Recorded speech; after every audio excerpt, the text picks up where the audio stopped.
ನಿನ್ನೆ ನಾವು ಏನು ಮಾಡಿದ್ರೆ ಡೈರೆಕ್ಟ್ ಆಗಿ ಅವ್ರಿಗೆ ಒಂದು ಸ್ವಲ್ಪ 8 ಗಂಟೆ ಸುಮಾರು ಸ್ವಲ್ಪ ತಲೆನೋವು ಸ್ಟಾರ್ಟ್ ಆಯ್ತು. ಫಸ್ಟ್ ಟೈಮ್ ಇದು ಯಾವತ್ತು ಪೀಡ್ಸ್ ಬಂದಿಲ್ಲ ಏನಿಲ್ಲ, ಫಸ್ಟ್ ಟೈಮ್ ತಲೆನೋವು ಸ್ಟಾರ್ಟ್ ಆಯ್ತು. ತಲೆನೋವು ಸ್ಟಾರ್ಟ್ ಆದ್ಮೇಲೆ ಡೈರೆಕ್ಟ್ ಆಗಿ ನಾವೇನ್ ಮಾಡಿದ್ವಿ ಅಂದ್ರೆ ಅವ್ರನ್ನ ಎಮ್ಕೊಂಬಡಿ ಕರ್ಕೊಂಡು ಹೋದ್ವಿ. ಎಮ್ಕೊಂಬಡಿ ಕರ್ಕೊಂಡು ಹೋಗ್ಲಿಕ್ಕೆ ಕರೆಕ್ಟ್ 11 o'clock ಆಯ್ತು. ಪಾಟೀಲ್ ಹಾಸ್ಪಿಟಲ್ ಅಂತ ಅಲ್ಲಿ ಆದ್ಮೇಲೆ ಟ್ರೀಟ್ಮೆಂಟ್ ಕೊಟ್ರಲ್ಲಿ. ಟ್ರೀಟ್ಮೆಂಟ್ ಕೊಡೋಕಲ್ಲಿ ಅಲ್ಲೇ ಪೀಡ್ಸ್ ಬಂತು. ಅಲ್ಲೇ ಪೀಡ್ಸ್ ಫಸ್ಟ್ ಟೈಮ್ ಪೀಡ್ಸ್ ಬಂದಿದ್ದು ಅವ್ರಿಗೆ 8 month ಅಲ್ಲಿ. ಜ್ವರನೂ ಬಂದಿಲ್ಲ, ಯಾವತ್ತು 1 day ಏನೂ ಆಗಿರಲಿಲ್ಲ. ಅವತ್ತು ಫಸ್ಟ್ ಟೈಮ್ ಪೀಡ್ಸ್ ಬಂದಿದ್ದು. ಪೀಡ್ಸ್ ಬಂದ ತಕ್ಷಣ ಇಮಿಡಿಯೇಟ್ಲಿ ಅವರು ಡಾಕ್ಟರ್ ಟ್ರೀಟ್ಮೆಂಟ್ ಕೊಟ್ಟಿದ್ಮೇಲೆ ಡೈರೆಕ್ಟ್ ನೀವು ಕೇಲಿಗೆ ನಾನು ಅಫೇರ್ ಮಾಡ್ತೇನೆ, ಕೇಲಿಗೆ ತೊಗೊಂಡು ಹೋಗಿ ಅಲ್ಲಿ ನಿಮ್ಗೆ ವಾಶ್ ಆಗುತ್ತೆ, ಇಮಿಡಿಯೇಟ್ಲಿ ಕ್ಲಿಯರ್ ಆಗುತ್ತೆ. ಒಂದು 2-3 hours ಅಂತ ಹೇಳೋಕ್ಕಿಲ್ಲ, ನಾವು ಇಮಿಡಿಯೇಟ್ಲಿ ಕೇಲಿಗೆ ಬಂದ್ವಿ. ಕೇಲಲ್ಲಿ ಯಾವುದೇ ಥರ ನಮಗೆ ಸರಿಯಾಗಿ ಟ್ರೀಟ್ಮೆಂಟ್ ಕೊಡಲಿಲ್ಲ. ಹಿಂಗಾಗಿ ನಾವೇನು ಮಾಡಿದ್ವಿ ಅಂದರೆ ಬರೀ ಅದು ಇದೊಂದು ಮೊದಲು ಡೈರೆಕ್ಟ್ ಆಗಿ ನಾವು ಸಿವಿಲ್ ಹಾಸ್ಪಿಟ್ಲಿಗೆ ಶಿಫ್ಟ್ ಆದ್ವಿ. ಸಿವಿಲ್ ಹಾಸ್ಪಿಟ್ಲಿಗೆ ಡೈರೆಕ್ಟ್ ಆಗಿ ಅವರು ಆಂಬುಲೆನ್ಸ್ ಅಂತ ಅಂದ್ಬಿಟ್ಟು ಇಲ್ಲಿ ಒಳ್ಳೆ ರೀತಿಯಾಗಿ ಟ್ರೀಟ್ಮೆಂಟ್ ಕೊಟ್ಟಿದ್ದಾರೆ.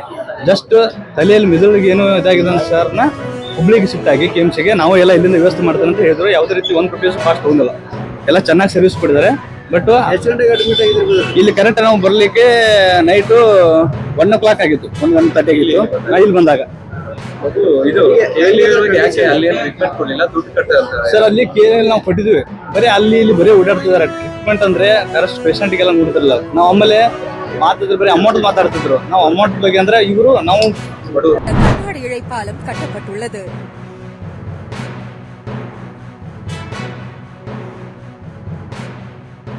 37 கோடி ரூபாய் மதிப்பில் ஐயன் திருவள்ளுவர் சிலையையும் விவேகானந்தர் பாறையையும் இணைக்கும் கண்ணாடி இழைப்பாலத்தினை திறந்து வைக்கிறார்கள் நம் மாண்புமிகு தமிழ்நாட்டின் முதலமைச்சர் அவர்கள்.